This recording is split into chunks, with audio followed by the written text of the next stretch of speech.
Secundaria primer grado. Matemáticas. ¿Cómo han variado las cosas? Que las alumnas y los alumnos reconozcan que en su entorno se dan múltiples interacciones que presentan una variación lineal. Bienvenidas y bienvenidos a esta sesión de Aprende en Casa, en la cual abordaremos algunos contenidos de matemáticas para el primer grado de secundaria. Ahora que estarán trabajando desde sus hogares, relájense, pónganse cómodos y sobre todo, sean pacientes. De este modo lograrán avanzar y obtener mejores resultados en esta nueva propuesta de educación a distancia. Será muy importante que junto con otros integrantes de sus familias realicen los ejercicios y las tareas que se indicarán en los programas que se verán. Así fomentarán el trabajo colaborativo. Cabe resaltar que los contenidos de esta serie buscan fomentar una manera diferente de enseñar. Así, además de aprender cosas útiles para sus vidas diarias, les mantendrán al corriente para su regreso a clases. El primer programa de la asignatura de matemáticas, y el tema de esta sesión es la variación proporcional directa. ¿Sabían que hay muchas acciones y situaciones comunes en la vida diaria que presentan una variación lineal? En el mercado, en el fútbol e incluso en sus propias personas. Entender cómo funciona esta variación y conservar sus propiedades les será muy útil, y una vez que les quede claro el tema, lograrán mejores resultados en sus actividades. Por ejemplo, al viajar, al ir al gimnasio o al planear sus gastos para la semana, hay valores que aunque cambian, mantienen una relación entre ellos. Para comprender mejor este tema, les invitamos a ver el siguiente video. Tengan a la mano sus útiles para consultarlos en caso necesario o para que tomen apuntes. Ahora sí, pongan mucha atención y al terminar el video, regresaremos con ustedes.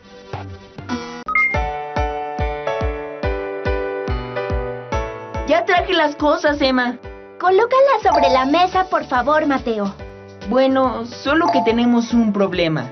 No me pusiste en la lista las cantidades que necesitábamos de cada ingrediente.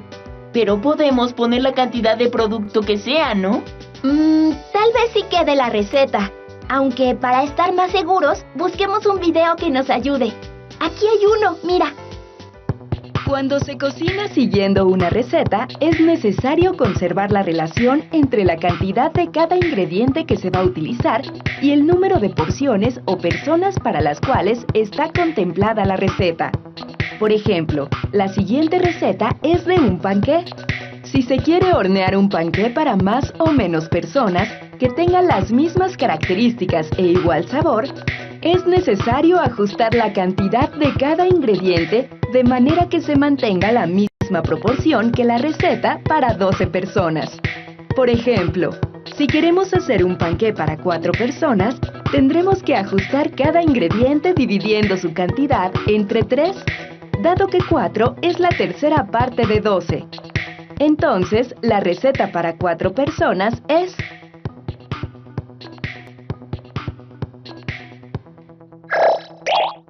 El concreto es la mezcla de 4 elementos básicos: cemento, arena, grava y agua. La aplicación y las características del concreto se determinan según el elemento en el cual será aplicado. Por ejemplo, para preparar 180 litros de concreto para firmes y pisos, se necesitan un bulto de cemento de 50 kilogramos, 6 cubetas de arena de 19 litros, 8 cubetas de grava de 19 litros y 2 cubetas de agua de 19 litros.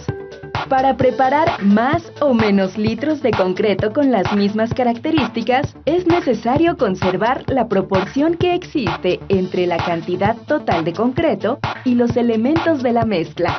Por ejemplo, si se quiere preparar el doble de litros de concreto para losas y pisos que el indicado en la tabla, es decir, 360 litros, es necesario duplicar cada cantidad.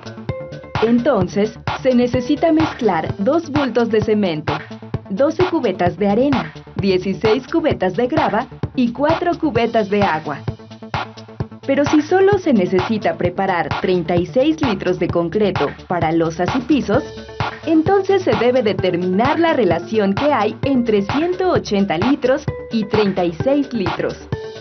Como 180 entre 5 es 36, solo se requiere preparar la quinta parte de lo que indica la tabla. De cemento se necesita la quinta parte de un bulto, que son 10 kilogramos, porque cada bulto tiene 50 kilogramos. De arena serían 6 quintos, que son 1.2 cubetas, lo cual equivale a un poco más de una cubeta. 8 quintos de grava, que son 1.6 cubetas. Y 2 quintos de agua, que son 0.4, lo cual equivale a un poco menos de media cubeta. Entonces sí necesitamos saber qué cantidad nos falta de cada producto, Mateo. Sí, revisemos los ingredientes que traje para ver qué nos sobra y qué nos falta. De acuerdo. Verás que esta receta nos quedará muy bien. Ya lo estoy saboreando. ¿Qué tal? ¿Les gustó el video? Si alguna vez han hecho un pastel, se habrán dado cuenta de que lo más importante es seguir las instrucciones para que les salga como lo desean, tanto en consistencia como en el punto de horneado, pero sobre todo con el mismo sabor que tenía el pastel que preparó quien escribió la receta original. Bueno, y si nunca han cocinado un pastel, no importa, realmente puede resultar un tanto muy complicado. Sin embargo, seguramente han ayudado a hacer alguna mezcla para construir algo, como en el ejemplo que vieron en la animación. Como sea, lo que deben aprender del video es la importancia de respetar las proporciones. Ya sea que hayan preparado cualquier cosa o no, una vez que comprendan el concepto, descubrirán cuántas aplicaciones tiene en sus vidas. En los ejemplos que vieron seguramente pudieron notar que existía una relación entre las cantidades de los diferentes productos que se emplearon en cada preparación. En estos casos se trató de una variación lineal.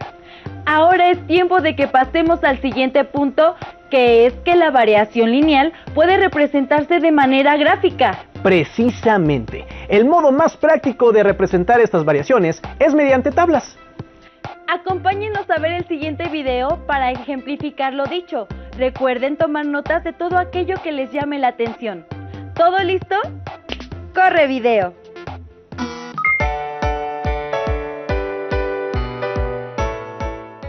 Ya vámonos, ¿qué miras?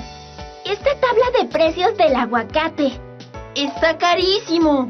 Sí, pero no es eso lo que llamó mi atención, sino la relación entre el peso y el precio. Me recordó la clase de hoy. Las tablas de datos muestran la relación de variación entre las magnitudes que contienen. Hay magnitudes que guardan una proporción directa entre sí. Veamos un ejemplo. Esta tabla muestra la relación entre la medida del lado de un cuadrado y su perímetro. Pausa el video para que puedas analizarla. ¿Listo? Ahora responde. Cuando aumenta la longitud del lado de un cuadrado, ¿aumenta o disminuye su perímetro? ¿Ya tienes la respuesta? Muy bien. Si la longitud del lado crece, su perímetro también. Y cuando la longitud del lado decrece, su perímetro también. Ahora, tenemos que deducir si crecen y decrecen en la misma proporción. Para ello, vamos a analizar su comportamiento. Fíjate bien, si la longitud del lado aumenta, por ejemplo, al doble, ¿la longitud de su perímetro también aumenta al doble? Ahora, si la longitud del lado del cuadrado disminuye, por ejemplo, en una tercera parte, ¿su perímetro también disminuye en una tercera parte? Muy bien. En ambos casos, la tabla se comporta de manera proporcional. Si el lado mide 1 centímetro, su perímetro es de 4 centímetros. Y si mide 2 centímetros, su perímetro es de 8 centímetros. 2 es el doble de 1 y 8 el doble de 4. En cuanto a su decrecimiento, también se comporta de manera proporcional. Cuando el lado mide 9 centímetros, su perímetro es de 36 centímetros. Si dividimos la longitud del lado entre 3, obtenemos como resultado 3 centímetros. Y cuando dividimos el perímetro entre 3, el resultado es 12 centímetros. Por lo que podemos ver que también disminuye de manera proporcional. Vamos a hacer un último análisis con esta tabla. Si divides los datos de la columna derecha entre el dato correspondiente a la columna de la izquierda, ¿qué número obtienes en todos los casos? Si divides 4 entre 1, el resultado es 4. Si divides 8 entre 2, el resultado es 4. Si divides 12 entre 3, el resultado es 4. Si divides 16 entre 4, el resultado es 4. Si divides 36 entre 9, el resultado también es 4. Esto se debe a que el perímetro de un cuadrado es la suma de sus 4 lados, por lo que podemos concluir que las magnitudes de esta tabla tienen variación proporcional directa. Pasemos a otro ejemplo. Ahora mira bien esta tabla. Muestra la estatura y edad de 5 personas. Analiza con cuidado los datos. Ahora contesta. ¿Crees que la estatura y edad de una persona tienen una variación proporcional directa? Tienes razón. Los datos en esta tabla no son magnitudes con variación proporcional directa, porque al doble de una edad no le corresponde el doble de una estatura. Por ejemplo, Mariana tiene el doble de la edad de Julián, pero si midiera el doble, entonces Mariana mediría 3 metros y 70 centímetros. ¡Imposible! Observa esta tabla. En ella se muestra la relación entre la cantidad de harina que se necesita para hacer un pastel y el número de personas. Ahora contesta. Según la información que se muestra, cuando aumenta o disminuye la cantidad de harina requerida para hacer el pastel, aumenta o disminuye el número de personas. Pausa el video y analiza la tabla. Como pudiste observar, si una aumenta, la otra también. Ahora, si divides los datos de la primera columna entre el dato que le corresponde de la segunda columna, ¿qué resultado obtienes? Al dividir los datos de la primera columna entre el dato correspondiente a la segunda, el resultado siempre es 50. Entonces, ¿las magnitudes de la tabla tienen o no una variación proporcional directa? Exacto. Esta es una tabla de variación proporcional directa. Entonces, ¿cuál es tu conclusión de la tabla que estabas viendo? ¿Existe una relación proporcional entre el peso y el precio del aguacate? Ya estamos de vuelta aquí, en el estudio. Siempre que compramos algo en el mercado y se ve involucrado su precio y su peso en gramos, nos encontramos ante una situación de la vida diaria que bien ejemplifica la presencia de la variación lineal. ¿A ti ya se te había ocurrido esto? Sí, aunque para ser sincera fue porque ya había visto el video.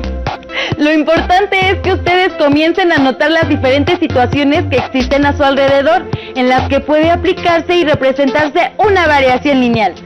Exactamente. Al respecto, en el primer video pudieron ver un ejemplo, que fue la preparación de un pastel. Les recomendamos que cuando terminen de ver este programa, observen a su alrededor e identifiquen aquellas situaciones en las que interviene una variación proporcional directa. A mí se me ocurre, por ejemplo, que cuando era niña y estaba en la escuela, mientras más años cumplía, tenía que usar zapatos de una talla más grande. Me gusta ese ejemplo. A mí se me ocurre que mientras más larga es la distancia que tengo que recorrer, más tiempo me toma hacerlo. Platiquen con su familia a ver qué otros ejemplos se les ocurren. Las personas tenemos intereses distintos y se nos pueden ocurrir ejemplos muy diferentes. Del mismo modo, hay también diferentes maneras de representar la variación lineal. En la animación anterior vimos las tablas. Ahora partiremos de ellas para conocer las representaciones algebraicas. Para ello, les invitamos a ver el tercer y último video de este capítulo. Pongan mucha atención. Nos encontramos en 5 minutos. Una variación lineal se puede representar por medio de una tabla o una ecuación, y a partir de una de ellas se puede obtener la otra representación, o viceversa. En la siguiente tabla se muestra la relación entre la cantidad de boletos y sus costos para usar el sistema de transporte metro. Para empezar se necesita una tarjeta que tiene un costo de 10 pesos, la cual sirve para hacer las recargas de los siguientes viajes, considerando que el costo por boleto es de 5 pesos. Entonces, al viajar por primera vez, se pagan 15 pesos. Al viajar 2 veces, se pagan 20 pesos. Y esta relación entre las variables se mantiene constante. Es decir, si aumenta la cantidad de boletos, también aumenta la cantidad de dinero para pagarlos. Una vez que se identifica esta variación, es posible que a partir de la tabla se pueda encontrar una ecuación algebraica que permita calcular el costo de los viajes para cualquier cantidad de boletos en el metro. Cuando se paga por primera vez 10 pesos, no se adquieren boletos, pero se debe hacer el pago de la tarjeta. En el primer viaje se pagan 15 pesos, que es el resultado de multiplicar el costo por boleto por la cantidad de boletos adquiridos, más el pago de la tarjeta. Al pagar 20 pesos, es el resultado de multiplicar el costo por boleto por la cantidad de boletos adquiridos, que en este caso son 2, más el pago de la tarjeta. A partir de estos ejemplos, el costo por la cantidad de boletos adquiridos, que se nombra como C, será igual a multiplicar 5 por la cantidad de boletos que se compren, el cual se nombra como B, más el pago de los 10 pesos de la tarjeta. Así que esta es la ecuación que representa las variaciones de la tabla. Como el costo por la cantidad de boletos adquiridos depende de cuántos boletos se quieran comprar, entonces C será la variable dependiente o de salida, y la cantidad de boletos, la variable independiente o de entrada. De esta forma, se ha obtenido la ecuación de una variación lineal a partir de su tabla, la cual cumple con su representación general. En otro ejemplo, se desea saber cuál de las siguientes ecuaciones corresponde a la siguiente tabla. Se sabe que es una variación lineal, ya que el primer valor de x es igual a 0, y le corresponde 1 de y diferente de 0, y los aumentos entre sus valores son constantes. Un tip para identificar a la ecuación correcta es sustituir el valor de x o variable independiente en la ecuación y verificar que cumpla la igualdad. Al evaluar x igual a 0, se espera que el valor de y sea igual a 10. En la primera ecuación, al sustituir el valor de x igual a 0, da 10 por 0, que es igual a 0, ya que el valor de y es diferente del valor de la tabla, por lo que no es la ecuación correcta. Se sustituye el valor de x en la segunda ecuación, 1/3 por 0 más 10, y al resolver la multiplicación se obtiene 0 más 10. Al hacer la suma, queda y igual a 10, así que esta ecuación sí cumple el valor mostrado en la tabla. Se sustituye el valor de x en la tercera ecuación, que es 3 por 0 más 10 igual a 0 más 10. Así que el valor de y es igual a 10. Esta ecuación también cumple la igualdad. En estos casos se sustituyen otros valores de la tabla para ver si se sigue cumpliendo la igualdad. Por ejemplo, cuando x es igual a 9, en la ecuación de la izquierda dio un resultado de y que es igual a 13, que coincide con los valores de la tabla. Por el contrario, al sustituir el valor de x igual a 9 en la ecuación de la derecha, dio un resultado de y igual a 37. Por lo tanto, se descarta esta ecuación al no cumplir con un valor de la tabla. Tentativamente se sabe que esta es la ecuación que corresponde a la tabla, pero para comprobar que es la ecuación correcta, se deben sustituir los valores restantes de x en la ecuación, y así verificar que cumplen con los valores de y que se tienen en la tabla. De esta manera, se asegura que se tiene la ecuación correcta que representa la relación entre los valores de la tabla. ¿Qué forma de representar la variación les parece más útil para analizar las situaciones en las que ésta se presenta? Con los ejemplos que logren identificar con ayuda de su familia, en los que estén presentes diferentes situaciones de variación, realicen las representaciones algebraicas que correspondan y anótenlas en sus cuadernos. Sí, después guárdenlas en sus carpetas de experiencias. Así, cuando regresen a la escuela con sus maestras o maestros, podrán retomarlas en clase y compartirlas con sus compañeras y compañeros. Además, también podrán reforzar lo que han visto en esta sesión. Bueno, por el momento es todo. Gracias por acompañarnos y recuerden que esperamos contar con su presencia en el siguiente programa. ¡Hasta pronto! Carpeta de experiencias. Matemáticas. ¿Alguna vez han tenido que realizar alguna conversión? ¿Cuál les resulta más sencilla? ¿Qué forma de representar la variación les parece más útil para analizar las situaciones en las que ésta se presenta? En casa, ¿cuáles son las cosas que pueden medir en fracciones y cuáles en decimales? Cuando van al supermercado, ¿buscan las cantidades de lo que van a comprar en fracciones o en decimales? Al hacer carreritas con sus amigos y amigas, ¿echan mano de las fracciones o de los decimales para medir el tiempo? ¿Y con qué se miden los tiempos hechos por los atletas olímpicos en sus respectivas pruebas? ¿Con fracciones o decimales? Realicen las representaciones algebraicas que correspondan y anótenlas en su carpeta de experiencias.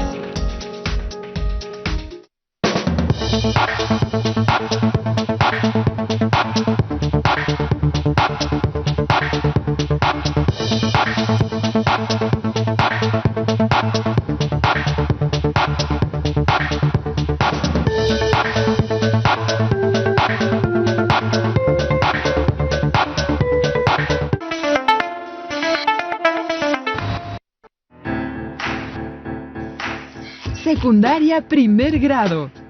Geografía. ¿Cuál es la importancia de las actividades primarias? Conocer la importancia de las actividades económicas primarias y algunas de sus novedades. ¿Qué tal, alumnas y alumnos de primer grado de secundaria? Sean bienvenidas y bienvenidos a la programación de Aprende en Casa. Una propuesta diferente para que desde su casa ustedes puedan acercarse a los contenidos de las asignaturas y áreas de primer grado. Estos contenidos les serán de mucha ayuda en su crecimiento personal y cuando regresen a la escuela. Hoy vamos a conocer la importancia de las actividades económicas primarias y algunas novedades en torno a ellas. Las actividades económicas primarias son las que realizamos los seres humanos para cubrir nuestras necesidades básicas, como alimentación, vestido y vivienda. Por ejemplo, la ropa y el calzado que vestimos no estarían a nuestra disposición si no fuera por la participación de la agricultura y la ganadería en la obtención de las materias primas para elaborar estos productos. Veamos otros ejemplos en el siguiente video. Hola, ¿qué tal? Hoy les presento el mercado de mi colonia. Ahí podemos encontrar de todo, frutas, verduras y la zona de carnicerías, etc. Es muy fácil seleccionar, comprar y llevar a casa todo lo que necesitamos para comer rico. Pero, ¿alguna vez se han preguntado sobre el trabajo que realizan los agricultores y los ganaderos para producir nuestros alimentos? Le voy a llamar a Tlali. Quizá ella tenga alguna cápsula sobre este tema. Hola, Edmundo, ¿en qué te puedo ayudar? Me gustaría que nuestros seguidores conozcan todo lo que hay detrás de la producción de nuestros alimentos. ¿Nos puedes ayudar? Claro, la agricultura y la ganadería son dos actividades básicas para nuestro desarrollo. Aquí está la cápsula, veámosla.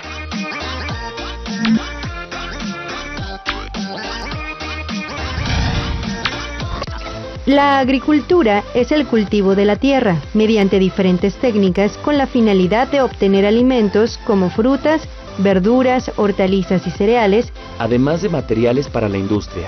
Existen diferentes tipos de agricultura. A continuación, se presentan solo 4 de ellos: tradicional o extensiva, intensiva o moderna, industrial y ecológica. La agricultura tradicional o extensiva requiere una gran superficie de terreno para cultivar. Utiliza el abono y la fuerza animal, como el caso de la yunta, y aprovecha la temporada de lluvias para el riego. En tales circunstancias, generalmente, solo se obtiene con ella una cosecha al año, es decir, su producción es baja. De la agricultura intensiva o moderna, proviene la mayor parte de la comida que se produce en el mundo. Se le llama intensiva porque la tierra se cultiva 2 veces al año, en primavera-verano y en otoño-invierno. Emplea agroquímicos, maquinaria y sistemas de riego. Es por esto que su producción es mayor. La agricultura industrial suele ser de monocultivo, es decir, en ella siempre se siembra un mismo producto. Como esto provoca la disminución de la fertilidad de la tierra, se aplican a sus cultivos grandes dosis de agroquímicos como fertilizantes sintéticos, pesticidas y herbicidas. Lo cual produce un grave impacto ambiental porque contamina los suelos y el agua subterránea. Además, el uso excesivo de pesticidas afecta a otros seres vivos, como las abejas, cuya población ha disminuido de forma alarmante hoy en día. La agricultura ecológica produce alimentos saludables con alto contenido nutricional y libre de agroquímicos. Contribuye a la protección del ambiente y reduce los costos de producción. No emplea materiales tóxicos para el control de plagas, ni métodos que deterioren el suelo y el ecosistema. Su objetivo es preservar el medio ambiente, mantener o aumentar la fertilidad del suelo y proporcionar alimentos con todas sus propiedades naturales. En general, la agricultura es el recurso más importante con el que los seres humanos cuentan para subsistir. Qué importante es conocer todo esto, porque así podemos tomar conciencia del daño que provoca el tipo de agricultura basada en pesticidas y fertilizantes. Sí, y realmente es posible cambiar a una agricultura sustentable que respete el medio ambiente. Continuemos con la cápsula. La ganadería es el conjunto de técnicas de reproducción, cuidado, alimentación y manejo de animales para la obtención de alimentos y otros productos utilizados en la industria, como piel y plumas.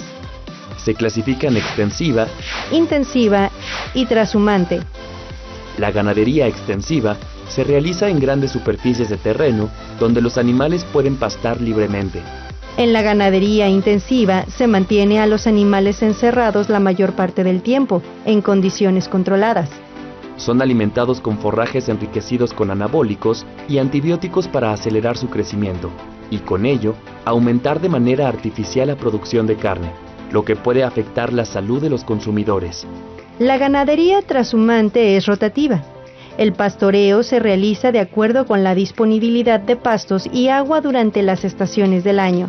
Los ganados más comunes son bovino, ovino, caprino, porcino y avícola. La ganadería es una de las actividades más antiguas que el ser humano ha realizado desde tiempos prehistóricos para obtener alimento y vestido. Sin embargo, es necesario encontrar un equilibrio en donde se cubran las necesidades alimenticias de los seres humanos sin que ello signifique riesgos para la salud y una vida de sufrimiento para los animales. Así es. Por eso es importante que estas actividades se lleven a cabo a través de proyectos de desarrollo sustentable. Te agradezco la información, Tlali. De nada, Edmundo. Me despido de ti y de tu audiencia. Adiós, Tlali. Adiós, amigos. Nos vemos en el camino. ¿Por qué son importantes la agricultura y ganadería? Existen diferentes tipos de ambas y cada una cuenta con distintas características. ¿Qué tipo de agricultura consideran que ofrece más beneficios? Además, aplicar los principios de la sustentabilidad en la ganadería y la agricultura puede significar una menor presión sobre los recursos naturales e incluso propiciar relaciones comerciales más justas entre los países. La aplicación de los avances de la ciencia y la tecnología en las actividades económicas primarias también pueden contribuir a lo anterior, como en el caso de la agricultura digital. Observen. Hola, ¿cómo están? Hoy quiero comentarles algo que leí y que me parece muy interesante, pero déjenme marcarle a Tlali para que también lo sepa.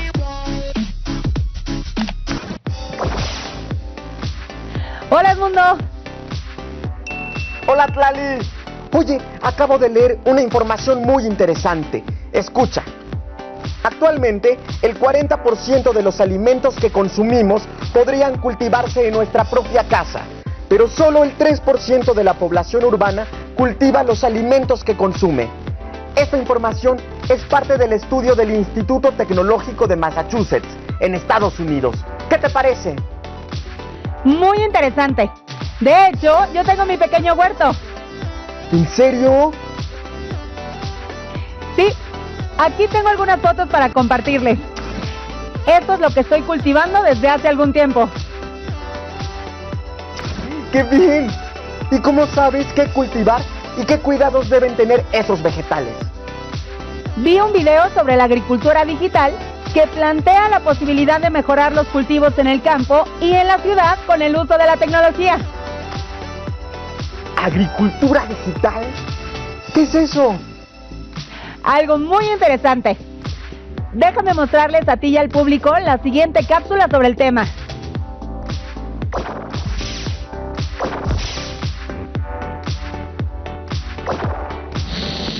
Agricultura digital es el uso de la tecnología y los sistemas de datos en la agricultura para hacerla una actividad más rentable y sostenible, en el aspecto social, económico y ambiental. Además, ofrece la posibilidad de obtener alimentos seguros, nutritivos y benéficos para todos.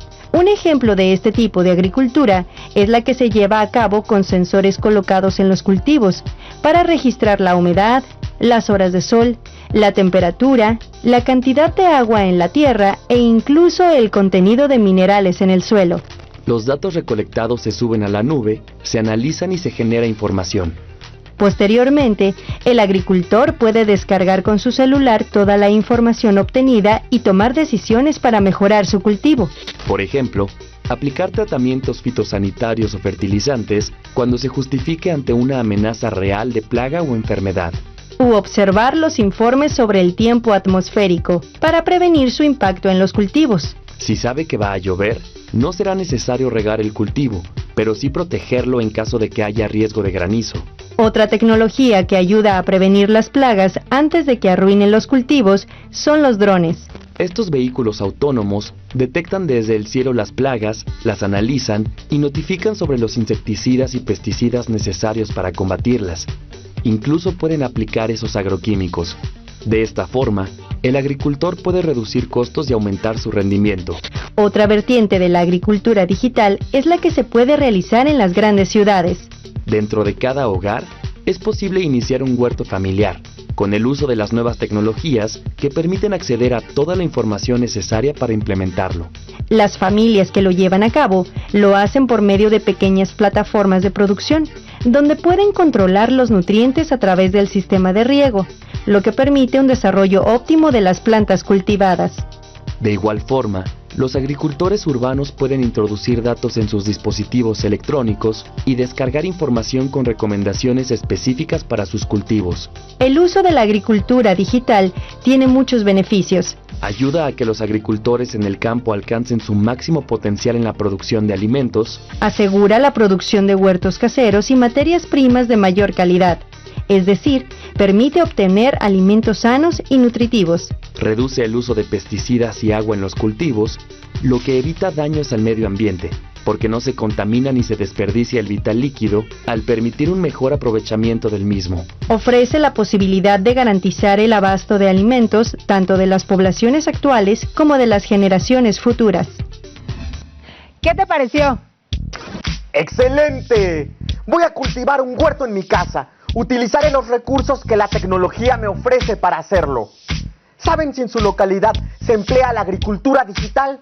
Podrían investigar qué técnicas de cultivo se practican en donde ustedes viven y colocar un huerto familiar apoyados en la tecnología. Tlali, muchas gracias por todo. Gracias a ti. Saludos a la audiencia. Adiós, amigos. ¡Nos vemos en el camino! El avance de la tecnología permite mejorar las formas de producción y esto también aplica para el campo. Si bien no todos los países cuentan con dichos procedimientos, es bueno informarse acerca de estas innovaciones. ¿Conocían la agricultura digital? ¿Qué métodos y técnicas se pueden llevar a cabo para implementarla en casa? Y no solo a través de la agricultura y la ganadería, las sociedades satisfacen sus necesidades. Existe otra actividad que provee alimentos como el pescado, los camarones, el pulpo y los ostiones: la pesca. ¿Qué saben acerca de la distribución de las principales zonas pesqueras en el mundo?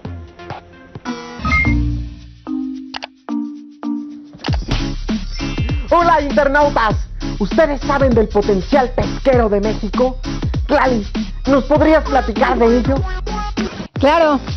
Los recursos pesqueros son la fauna y otros organismos de las aguas marinas y continentales, que son aprovechados por los seres humanos con fines de consumo, comercialización e industrialización. Veamos la siguiente cápsula.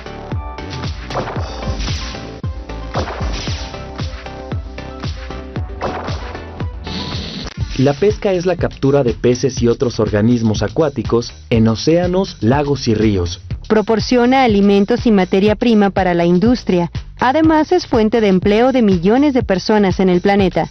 Como industria, se encarga de la recolección, procesamiento, comercialización y distribución de los productos pesqueros. La mayor actividad pesquera se lleva a cabo en los mares, en grandes barcos con alta tecnología. Está orientada al consumo internacional. Le sigue la pesca ribereña, que provee a los mercados locales. Se hace en medianas y pequeñas embarcaciones cerca de las costas. La pesca de autoconsumo se lleva a cabo de manera manual, próxima a la costa o en los ríos, mediante lanchas o balsas. Como su nombre lo refiere, es para alimento de la población. La acuicultura, o cultivo de peces y crustáceos en el mar y agua dulce, representa una alternativa de producción ante el agotamiento de los recursos marinos. Es una forma de reducir la presión sobre la vida silvestre. A través de la acuicultura, México ocupa el 5º lugar a nivel mundial en la producción de mojarra tilapia. En este rubro también destacan países como China, Indonesia, India, Vietnam, Filipinas, Bangladesh, Corea del Sur, Noruega, Chile, Egipto y Japón. Respecto a la pesca de captura marina, sobresalen China, Indonesia, Estados Unidos de América, Federación de Rusia, Japón, Perú, India, Vietnam, Myanmar y Noruega. En este tipo de pesca, México ocupa el lugar 16 a nivel mundial. Su principal región pesquera se encuentra al noroeste. Está conformada por Baja California Sur, Sonora y Sinaloa. En ella se captura atún, calamar, camarón, langosta, lisa, anchoveta, pepino de mar, ostión, mojarra y sardina. No obstante, la pesca en México enfrenta varios problemas, entre ellos el bajo consumo de sus productos por parte de los habitantes debido al desconocimiento del valor alimenticio de las diversas especies, la sobreexplotación, la pesca ilegal, las malas condiciones de trabajo como inseguridad, incertidumbre y falta de garantía socioeconómica, el desplazamiento de comunidades y espacios tradicionales de trabajo en puertos y muelles por megaproyectos de desarrollo turístico, energético e inmobiliario, la contaminación de ríos, lagos, lagunas y mares. Hay que implementar proyectos eficientes para que la pesca se realice con más vigilancia, control y mecanismos de evaluación. ¡Hasta pronto, mundo! Adiós, Lali. México debe modernizar y desarrollar el sector pesquero. Con la riqueza de nuestros litorales, podríamos situarnos entre los 10 mayores productores a nivel mundial. ¡Nos vemos en el camino! Los recursos pesqueros tienen un gran potencial para atender las necesidades alimentarias de la creciente población en el mundo. Pero no todos los países que cuentan con la situación geográfica para desarrollar la pesca lo hacen así. ¿Cuál es la razón de que México no destaca a nivel mundial por su producción pesquera? ¿Cuál es la zona del país con mayor producción pesquera y por qué? Las características geográficas de un lugar influyen en el desarrollo de las actividades primarias. Para la agricultura es importante el acceso a fuentes de agua, así como el tipo de suelo y el clima según el producto que quiera cultivarse. La vegetación, la disposición de agua, el tipo de relieve y el clima influyen en la ganadería, y en la pesca intervienen el factor natural de la disposición de litorales. Consulten en compañía de sus familias el tema de las actividades primarias de su libro de texto.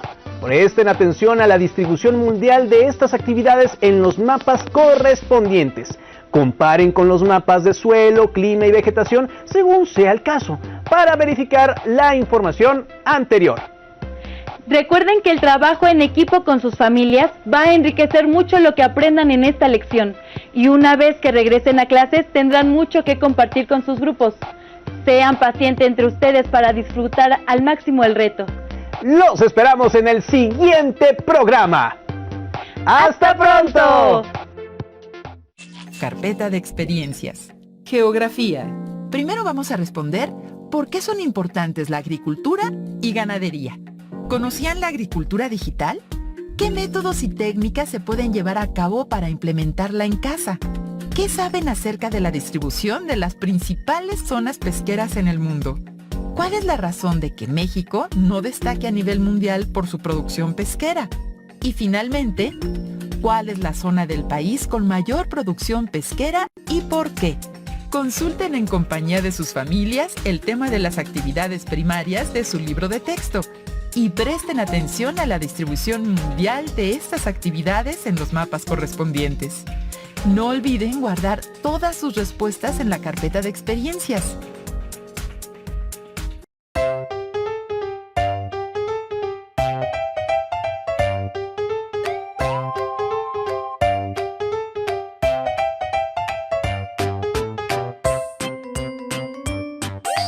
Hola, ¿qué tal? Vamos a ver nuestra pausa activa llamada sílabas con ritmo.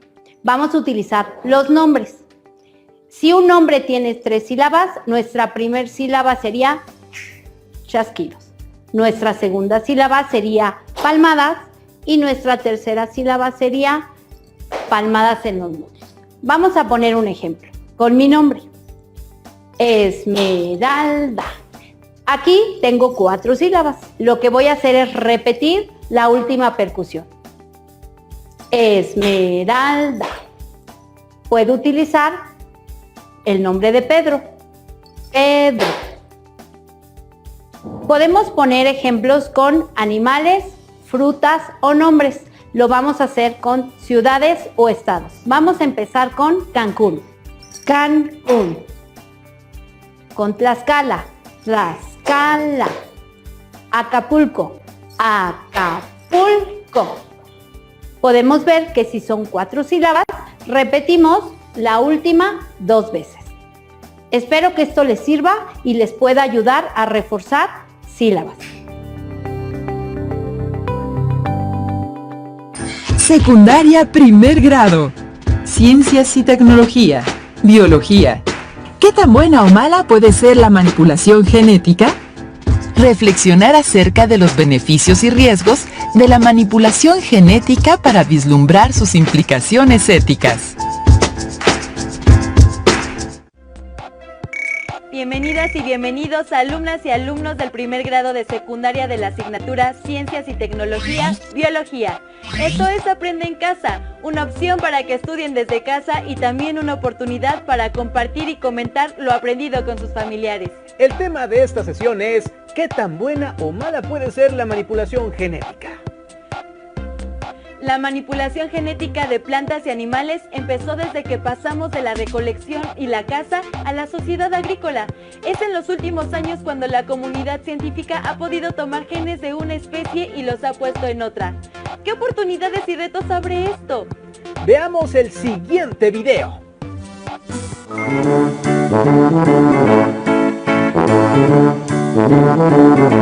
Hoy va a estar padre la clase de Ciencias y Tecnología. Sí, me encanta cuando entramos al laboratorio. Pues vamos. La biotecnología es tan antigua como las primeras intervenciones humanas en la obtención y transformación de plantas y animales para su beneficio. A lo largo de la historia, los seres humanos han seleccionado plantas y animales con ciertos rasgos y han propiciado su reproducción. De esta manera se han transformado y mejorado las características de muchas especies que forman parte de nuestra vida actual. También es biotecnología el conocimiento ancestral sobre la producción de quesos, panes y bebidas alcohólicas, que se obtienen a través de la fermentación de leche o frutas. En el siglo XIX, Louis Pasteur descubrió los microorganismos responsables de la fermentación, las levaduras. Desde entonces se ha buscado mejorar los cultivos de bacterias y levaduras con las que se obtienen los alimentos que son producto de la fermentación. El desarrollo de la biotecnología médica dio un gran salto cuando Alexander Fleming descubrió que el hongo Penicillium impedía la reproducción de bacterias en una caja de cultivo, actuando como antibiótico. Posteriormente se aisló y purificó la sustancia producida por el hongo, y desde entonces se utiliza para tratar infecciones causadas por bacterias. Actualmente se producen antibióticos específicos y muy eficaces para el tratamiento de múltiples infecciones. La época moderna de la biotecnología está asociada al descubrimiento de la estructura del ADN, los genes y el código genético. Los avances actuales de la biotecnología basada en la manipulación genética han permitido el desarrollo de áreas como la salud y la medicina, la producción agrícola y ganadera, la industria alimentaria, así como la búsqueda de soluciones a la contaminación ambiental. A partir de estos avances, se han desarrollado plantas y microorganismos transgénicos con los que se producen vacunas y medicamentos que permiten prevenir y curar múltiples enfermedades. Incluso es posible insertar genes que permitan revertir el desarrollo de enfermedades genéticas. La biotecnología médica es uno de los campos de mayor investigación en el mundo, incluido nuestro país. Entre las aplicaciones de la biotecnología moderna, se pueden mencionar plantas capaces de resistir condiciones climáticas extremas, las que producen frutos que se mantienen frescos durante largos periodos, unas más que generan sus propios insecticidas y otras que contienen una mayor cantidad de proteínas o vitaminas necesarias para la salud humana. También se han producido bacterias que ingieren y transforman materiales normalmente no biodegradables, como plásticos y petróleo. O incluso ganado al que se le han insertado genes humanos para producir leche con cierto tipo de proteínas, que se emplean en la elaboración de medicamentos. Como podrás observar, son muchos los beneficios que puede aportar la biotecnología moderna. Sin embargo, es necesario considerar que la producción de ciertos organismos genéticamente modificados pueden afectar al medio ambiente y la salud humana. Un aspecto de suma importancia es tomar en cuenta las aplicaciones que pueden lesionar la integridad de las personas. Es así que ha surgido la bioética, campo de investigación científica y social, que busca vigilar y regular la forma en la que se usa la biotecnología moderna, prohibiendo las que lastimen o pongan en riesgo la salud e integridad de los seres humanos. Ya me quiero comer este yogurt. Sí, pero tienes que dejar que fermente como dijo la maestra. Ya sé, pero qué padre todas las cosas que ha hecho la biotecnología. Sí, pero también tiene sus riesgos. ¿Y ustedes qué tomarían en cuenta para que los experimentos de manipulación genética se realicen con ética y responsabilidad? ¿Cuáles consideran que pueden ser los mayores beneficios que ofrece la manipulación genética? ¿Cuáles consideran que pueden ser los mayores riesgos? Veamos qué relación hay entre los alimentos transgénicos y la salud.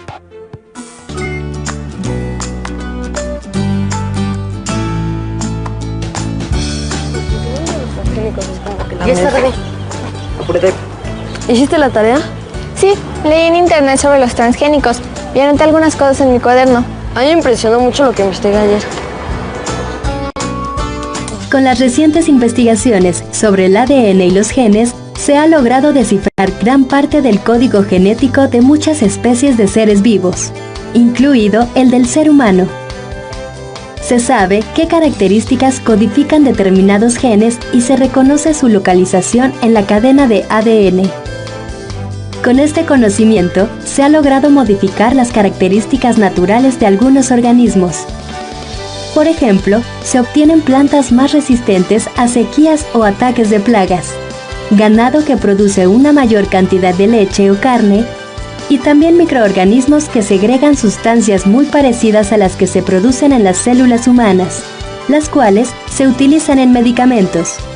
Los científicos especializados en ingeniería genética utilizan métodos para obtener organismos transgénicos, también llamados OGM u organismos genéticamente modificados. Uno de estos procedimientos consiste en trasladar una parte de la cadena de ADN de un organismo, la cual determina ciertas características al núcleo de otro organismo de otra especie, cambiando su constitución genética y modificando así algunas de sus características de especie. Eventualmente, estas nuevas características podrán ser heredadas a sus descendientes. Mediante la manipulación genética, se han obtenido bacterias capaces de producir insulina, hormona cuya falta en el organismo humano es causante de diabetes. La insulina que producen es similar a la humana, y su producción es relativamente económica. Desde hace 20 años, se producen alimentos con organismos transgénicos. Sin embargo, algunos científicos, productores, agricultores y consumidores dudan sobre su seguridad y promueven la discusión acerca de los efectos que pueden tener en la salud humana. Por ello, se insiste en la necesidad de profundizar en las investigaciones que aclaren estas situaciones. También hay preocupación sobre el efecto que los transgénicos tienen en la reproducción de especies no transgénicas, en el suelo y en los ecosistemas. Hoy en día, aunque los estudios aún continúan, ya se producen y comercializan gran cantidad de ingredientes y productos alimenticios, que son el resultado de cultivos transgénicos. Algunos se importan, principalmente de los Estados Unidos, como las harinas de maíz y de soya, los cuales se utilizan en la elaboración de productos industrializados. Con maíz transgénico se elaboran tortillas y tostadas de paquete, aceites, frituras y cereales de caja. La soya transgénica es el alimento más difundido y utilizado en la elaboración de muchos productos, como bebidas, aceites, chocolates, fórmulas sustitutas de leche materna, alimentos procesados para niños, sopas, pan, cereales, entre muchos otros. En la mayor parte de esos productos también se ha encontrado un herbicida llamado glifosato, que es utilizado en todos los cultivos de organismos genéticamente modificados y que puede afectar la salud humana. Hay teorías derivadas de varios estudios científicos mencionando que algunas alergias, alteraciones en el sistema inmunológico e inclusive varias enfermedades severas tienen su origen en los alimentos elaborados con productos transgénicos. El consumo de carne o leche de ganado alimentado con semillas y forrajes transgénicos se asocia con ciertos tipos de cáncer. Los productos que se venden en nuestro país no informan al consumidor si el producto que compra contiene organismos genéticamente modificados. En Europa, las organizaciones de consumidores han exigido que los alimentos con transgénicos se etiqueten informando su contenido. En México, la Universidad Nacional Autónoma de México, el Instituto Politécnico Nacional y el Instituto Nacional de Medicina Genómica investigan sobre los efectos de los transgénicos y los organismos genéticamente modificados en la salud, pero aún es un largo camino. Cuando llegamos te había dicho que me había impresionado lo que leí, pero Ya sé, eso de no saber lo que comemos no está bien. Todos los productos deberían estar etiquetados debidamente. Sí, la tarea que nos dejaron está muy difícil, ¿no crees? Hay que hacer una lista de pros y contras de los transgénicos. Es muy importante saber todo eso. Sí. ¿Y tú, ya tienes tu lista de pros y contras de los transgénicos? ¿Cuáles creen que son los mayores beneficios que ofrece la manipulación genética a la salud? ¿Cuáles creen que son los mayores riesgos? Ahora reflexionemos acerca de sus implicaciones en el medio ambiente. ¿Qué relación podría tener la manipulación genética con la biodiversidad en México? En particular, con el ecosistema que conforma la milpa. Veamos el siguiente video. Qué emoción que vamos a hacer este paseo. Sí, dicen que vamos a dormir en el campo. Pues claro, ese es el chiste, convivir con la naturaleza. Sí, va a ser bien padre. Nuestros antepasados crearon una forma de cultivo de maíz en el cual se incluyen, en la misma parcela, otras plantas comestibles y medicinales. Este sembradío recibe el nombre de milpa, del náhuatl mili, cultivo, y pan, encima del lugar. Es un policultivo, al contrario del monocultivo, en el cual solo se produce maíz, eliminando todo vegetal ajeno. El producto principal es el maíz, pero también se obtienen calabaza y frijol. Estos tres productos se reconocen como tríada mesoamericana. Además, se obtienen diversas variedades de chiles, habas, tomates, tomatillos y, de manera natural, se propicia el crecimiento de quelites como las verdolagas, huazontles, romeritos, así como algunas plantas medicinales. De igual manera, en este espacio se recolectan hongos, insectos comestibles, chapulines, roedores, tuzas y armadillos, los cuales forman parte de la alimentación de los campesinos milperos. Es frecuente encontrar la milpa rodeada por árboles frutales, nopales y magueyes, utilizados para bordear sus campos de cultivo. En la milpa se aprovechan como recursos alimentarios, lo que en otro tipo de cultivo se considera plaga. Por ejemplo, el hongo huitlacoche, considerado una delicia en la cocina mexicana. En las diferentes regiones climáticas de nuestro país se cultivan distintos tipos de milpas, y los productos que se obtienen, siempre alrededor del maíz, dependen del clima, del tipo de suelo, de los recursos disponibles, de las tradiciones y necesidades alimentarias. Y claro, de los saberes que los campesinos van construyendo con sus experiencias compartidas. La milpa brinda a los campesinos los alimentos ricos en los nutrientes que conforman una dieta correcta, completa, suficiente, variada y equilibrada, y permite la autosuficiencia alimentaria. La milpa representa un ecosistema diverso, en donde interactúan los factores abióticos, luz, agua y suelo, con una gran cantidad de especies de plantas, animales, hongos y microorganismos. Estas interacciones y convivencia conforman extensas cadenas y redes alimentarias. También se favorecen otras interacciones. Por ejemplo, los tallos de la planta de maíz sostienen las guías de las plantas de frijol y las aves e insectos propician la polinización. Es así que la milpa, como ecosistema complejo, permite el control biológico de plagas, la conservación de la fertilidad del suelo y la conservación de especies. Veamos el Valle del Yaqui, en Sonora, en donde el cultivo tradicional se hace en medio del monte, rodeado por la fauna y flora original. Los campesinos no necesitan aplicar insecticidas ni herbicidas para cuidar su cultivo, pues el control de plagas se lleva a cabo de manera natural. Cerca de esta comunidad hay lugares que tienen plantíos que parecen perfectos. Todas las plantas son idénticas, pues se le da una mayor importancia a la producción comercial y mercantil. Por ello se usan insecticidas, herbicidas y fertilizantes que, a la larga, agotan y contaminan el suelo, y a los mismos cultivos. Alrededor de la milpa hay tradiciones y expresiones culturales, como los rituales de agradecimiento a la Madre Tierra, con cantos, danzas y oraciones. Se ofrendan flores y se invoca a su generosidad. La milpa tiene beneficios nutricionales, ecológicos y culturales. Es completamente orgánica y libre de agroquímicos. Cuando los campesinos preparan la tierra, seleccionan las semillas, las siembran y cuidan su cultivo. Le llaman hacer milpa. Pero también se hace milpa cuando se reconoce y valoramos sus beneficios alimenticios, culturales y ecológicos y, por supuesto, cuando consumimos a precio justo lo que de ella se obtiene.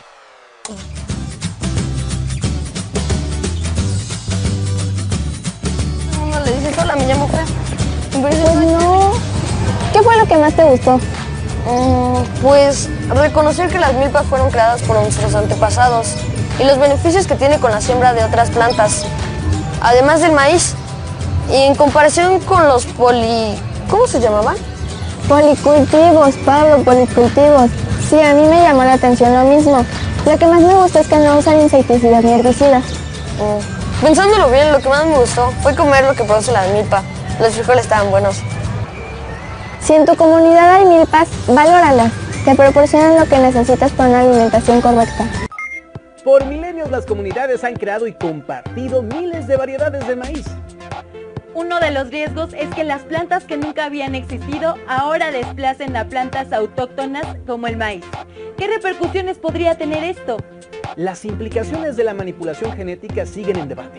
Por ello es importante estar al día, con información que obtengan de fuentes confiables. ¿Cuál es su postura al respecto? ¿Están a favor o en contra? Registren sus opiniones.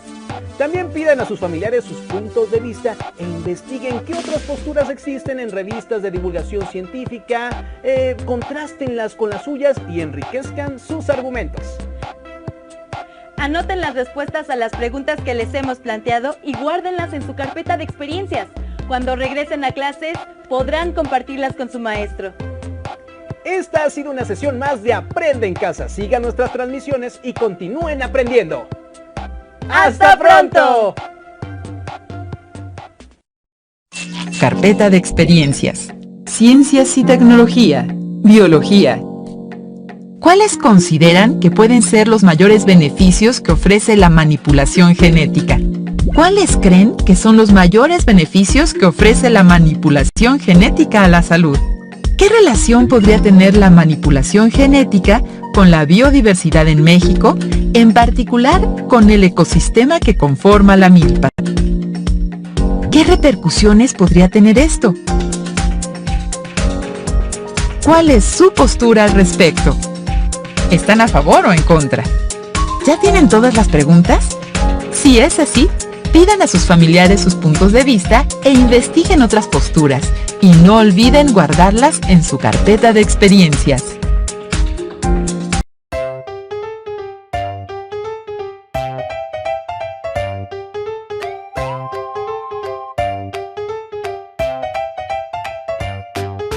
Hola, mi nombre es Fernando Mejía y en esta ocasión vamos a trabajar una pausa activa relacionada con el movimiento de nuestros segmentos corporales.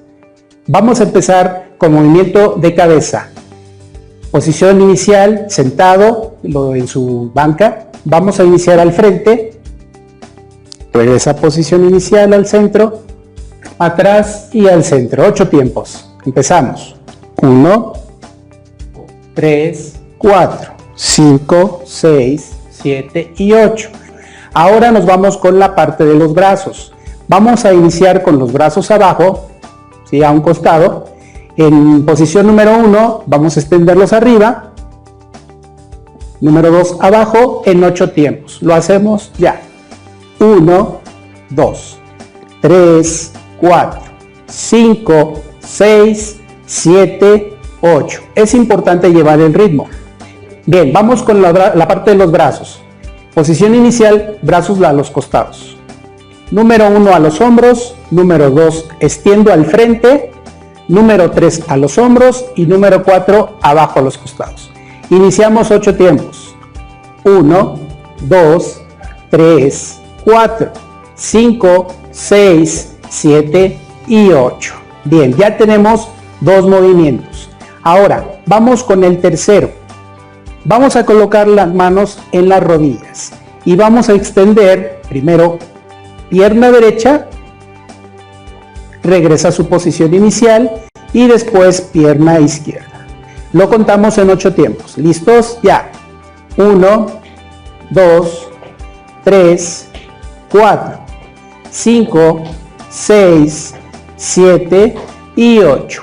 Este movimiento lo podemos trabajar desde preescolar. Para nivel primaria y secundaria ya lo podemos modificar un poquito este movimiento y podemos hacerlo con ambos pies. 1, 2, 3, 4, 5, 6, 7 y 8. Es muy importante que estos ejercicios lleven un ritmo. ¿Cuál sería la variante? Meterle música de 2/4 o también podemos hacer equipos divididos por fila, donde los alumnos lleven la primera fila, el primer movimiento, segunda fila, segundo, tercero, cuarto, y así sucesivamente, y podemos alternarlos. Eso podrían hacer las variantes ustedes con sus ideas que tengan y con la creatividad que ustedes puedan incluir en estos movimientos. Les agradezco su atención. Hasta pronto.